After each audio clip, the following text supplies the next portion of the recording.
Je trouve, je sais, on est dans l'année 2022 et on aime bien les chiffres. Donc le message cette année tourne autour de Marc 2, 22. Amen. On ne va pas oublier ça. Parce que le message a une profondeur importante. Et c'est pour chacun de nous de saisir le parti, le grain que Dieu a pour nous. Amen. Tu ne peux pas ni semer le grain de quelqu'un d'autre. Les meilleurs orateurs, le Saint-Esprit même, viennent pour partager le cœur du Père. Amen. Le cœur qui a destiné que tu sois là. Donc, nous avons tous besoin de chercher, de récolter les graines de la parole pour nous. Et autant que possible que nous marchons ensemble dans la même vision. Amen. C'est le témoignage de Christ dans son Église, dans ce monde que le monde ne peut pas vivre. Parce que nous pouvons céder, abandonner, être transformés et marcher de notre esprit. On parle de ce thème de vin nouveau dans des êtres neufs. On a besoin à la fois, on va en continuer à étudier le sujet. Est-ce qu'il y a vraiment de vin nouveau? Non, Jésus c'est le vin nouveau, amen. Jésus ne change pas. Jésus est le même hier, aujourd'hui, éternellement, amen. Le même Jésus qui t'a donné, qui m'a donné des promesses est le même. Il ne va jamais changer cela. Mais en même temps, Jésus a provoqué. La parole de Jésus a provoqué et a initié des révolutions, transformations, conflits. Et nous voyons dans ce passage clé que les paroles de Jésus, la manière qui viennent est pour défier notre manière de fonctionner, nos institutions, nos façons d'adapter à la volonté de Dieu. Nous allons lire le premier passage, Marc 2. Est-ce qu'il y a quelqu'un ici avec une Bible? Mon cher Kwasi Emmanuel, tu peux lire pour nous. Tu vas prendre mon micro. Je t'invite de nous aider ce matin. Tu lis Marc 2, de 18 au 22. C'est le passage principal de notre thème 2022. Et on va laisser le Saint-Esprit continuer à imprégner nos esprits avec les graines qui sont essentielles pour moi. Même tout le dit. Moi, dites avec moi, Seigneur, je veux le grain que tu as pour moi.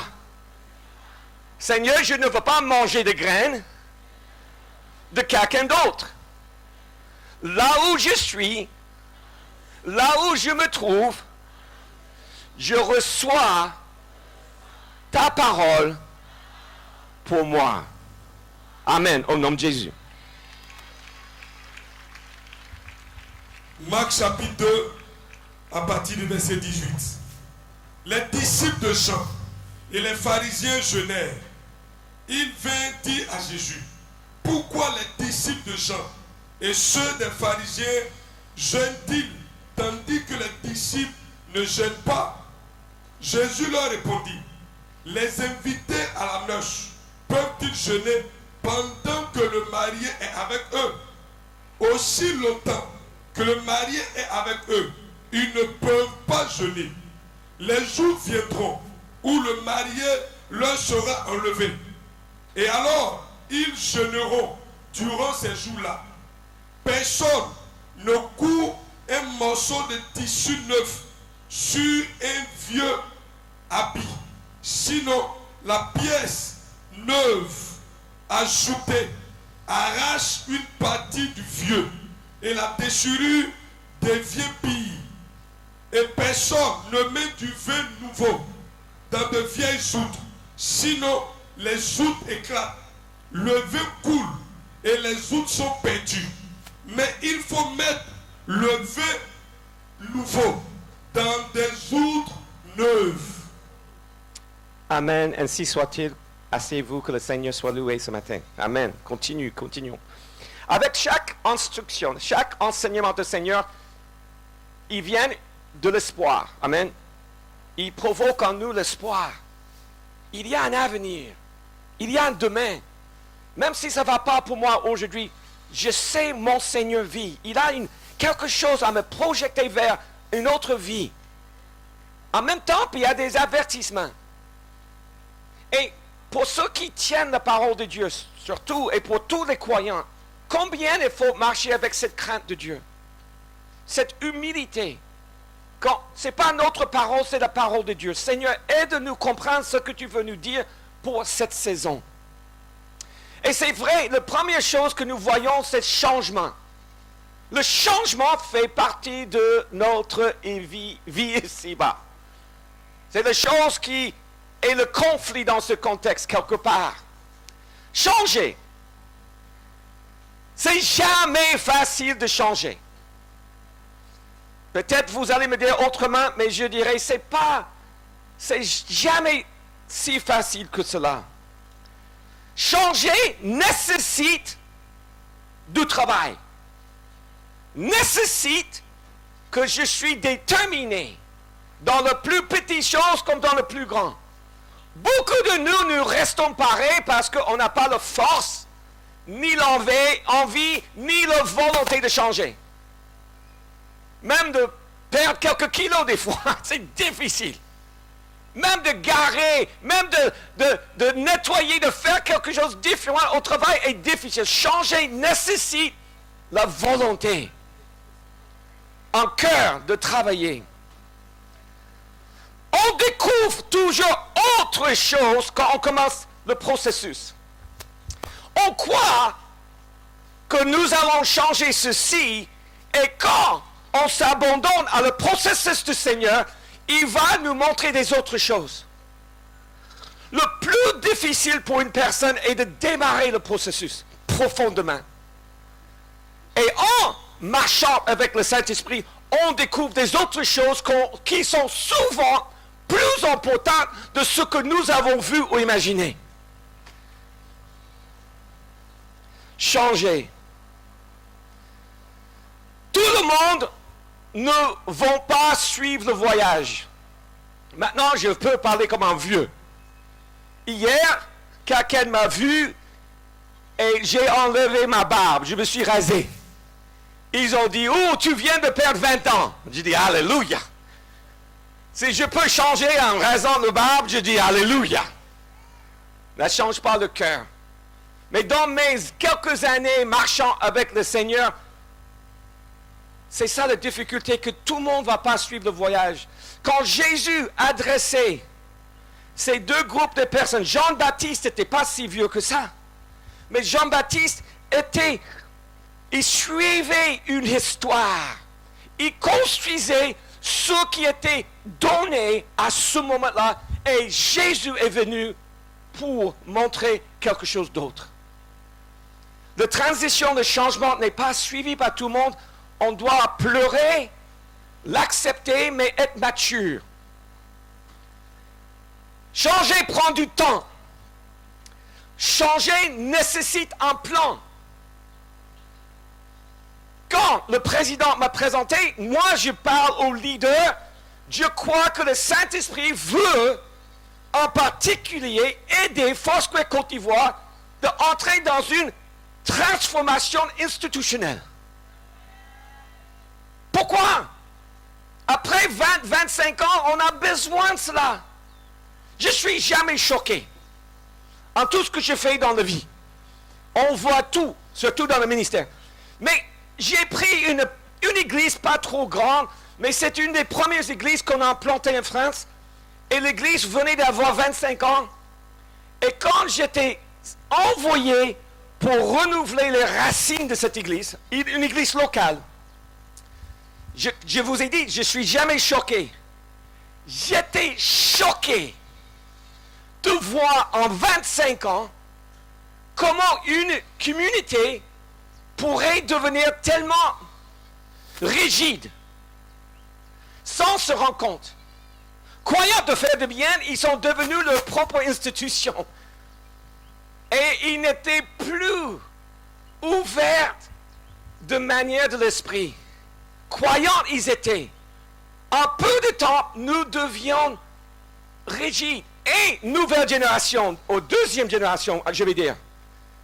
Tu as toujours une première génération. C'est vrai, je suis venu avant 19, en 1919, mais c'est la première convention.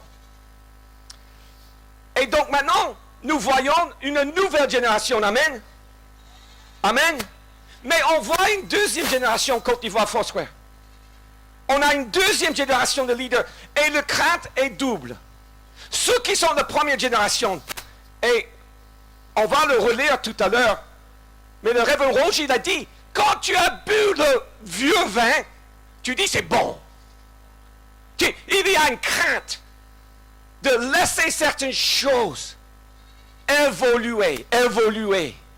Mais c'est aussi une crainte pour le nouvel, de deuxième génération, d'avoir courage, de briller avec respect, avec soin, de mener l'Église dans sa prochaine, dans la destinée que Dieu a pour ce moment. Deuxième génération, je vous connais moins, mais je vous connais. Et vous aurez un grand défi, le crainte, la tension de se replier sur ce qui est clair. Et on risque de perdre la force, la vitalité pour répondre aux besoins d'aujourd'hui, pour l'Église. On est toujours une génération prête de mourir. Moi, je vis dans une église où je reconnais qu'on est tous nés de nouveau. Amen. C'est pas ce que ma grand-mère a fait. C'est pas ce que ma mère a fait, mon père. C'est ce que nous faisons maintenant. Nous voulons marcher sur l'expérience, la fondation, le bon vin qu'eux nous donnent. Mais nous avons besoin de transmettre le message à chaque génération. Ce n'est pas Aimé Semple McPherson aujourd'hui ici.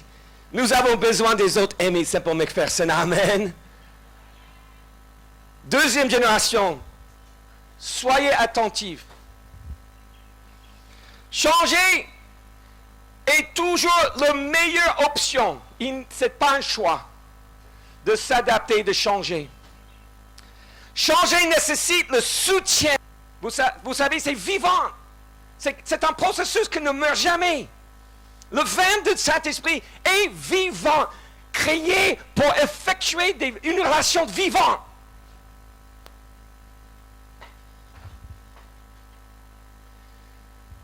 Dans les anciennes interprétations, tout ça est entre... Tout ça, on dit l'ancien, outre le vin... Vieux vin, le vin nouveau, c'est la grâce, la loi, tout ça. Et traditionnellement, on enseigne ça. Mais je pense que Dieu veut nous mener un peu plus loin. Ce passage est un passage provocateur. Si on ne prend pas ce message dans ces quelques jours de se sentir provoqué, on n'a rien compris. Si on pense en 2022, on vient, on danse, on fait un bon repas, non, ce passage doit nous provoquer. Saint-Esprit. Et ce n'est pas de faire plus, c'est d'abandonner souvent. Et tu sais, dans la définition technique, scientifique, pour quelque chose qui est... Quelqu'un qui est, comme on dit, fou, un fou.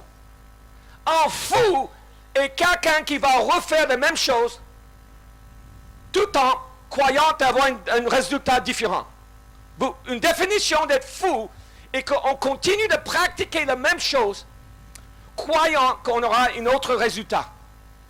Quelqu'un sain, logique, voit que non, si on pratique comme ça, on aura le même résultat. Saint-Esprit, qu'est-ce que tu veux faire en nous? C'est pas de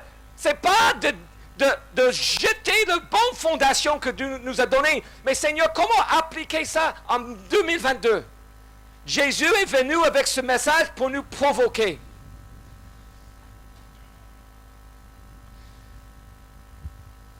Jésus nous a donné la parole de réconciliation. Amen.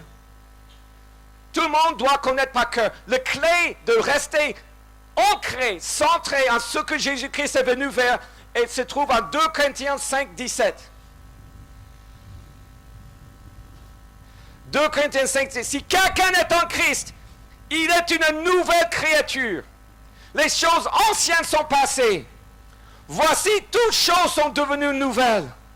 Et tout cela vient de Dieu, qui nous a réconciliés avec lui par Christ, et qui nous a donné le ministère de la réconciliation. Car Dieu était en Christ, réconciliant le monde avec lui-même, en homme imputant point aux hommes leur offense. Et il a mis en nous la parole de la réconciliation.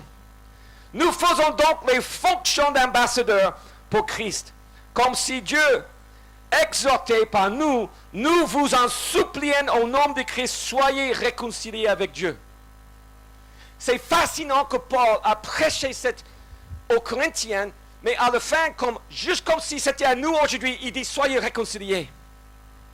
Nous avons tendance de replier sur la sécurité de ce qu'on connaît, au lieu de dire Seigneur, transforme le outre que je suis, afin que ce message de vin, le vin que tu as toujours voulu donner, le vin de réconciliation, le vin de grâce, le vin de miséricorde, le vin d'être une nouvelle créature. Parce qu'on continue de prêcher ce message comme si tu dois changer complètement qui tu es afin d'être reçu par Jésus-Christ. C'est le contraire. C'est pas ce que tu fais ou tu fais pas. C'est que lui, il a choisi de te donner la grâce, de te gracier. Et de là vient la force de changer. De changer. De changer. Parce que tout ça, c'est une relation. Je suis une nouvelle créature quand je suis réconcilié avec Jésus. Amen. C'est ça la puissance de l'Évangile. Je suis réconcilié avec Jésus. Et après, il me transforme. Tout le monde, dites ce mot. Élasticité. Élasticité. Nous avons entendu déjà souplesse, flexibilité. Vous savez combien c'est difficile de vivre avec quelqu'un qui est rigide? Vous savez combien c'est difficile de vivre avec quelqu'un rigide? Et je suis ici aujourd'hui de dire, ce n'est pas l'âge. Tu peux avoir 12 ans et être rigide aux 60 ans. C'est dommage que souvent on a l'image de vieux qui sont rigides. Au contraire. La rigidité, le manque d'élasticité commence dans nos propres esprits. Oh, c'est tellement beau de commencer des nouvelles églises. Mais pas comme des copier-coller. Alléluia. Quand tu changes cette manière, tu commences à s'intéresser dans les musulmans et leurs habitudes, dans les femmes SDF et leurs habitudes. Tu n'imposes pas une machine que tu as vue fonctionner dans un autre quartier de Yupougon et tu le remets à Divo. Mais ça va tôt ou tard avoir ses limites. Quand on s'intéresse dans le peuple à lequel Jésus-Christ est venu pour réconcilier, on a le message qui est adapté à leurs besoins. Vous n'avez jamais vu que Jésus ne prêchait pas le même message à chaque personne? Une femme qui était en adultère, il dit, soyez pardonnés. Un homme riche, oh, il a dit, donne ce que tu as. C'est une piège pour toi. À Nicodème, il a dit, sois né de nouveau. Parce que Nicodème était bloqué dans les traditions, dans les enseignements, croyant qu'il allait trouver le salut. Et Jésus a dit, le vin nouveau, qui est moi, et le outre que tu utilises, va pas te donner la vie éternelle. C'est clair que chacun de nous comprenons l'expérience d'être né de nouveau. Mais c'était un message pour un religieux. Foursquare Côte d'Ivoire, sois né de nouveau. Foursquare dans la francophonie, sois né de nouveau. Soyez réconciliés de nouveau avec ce Dieu qui est au-delà de tout ce que tu as pu recevoir de qui que ce soit.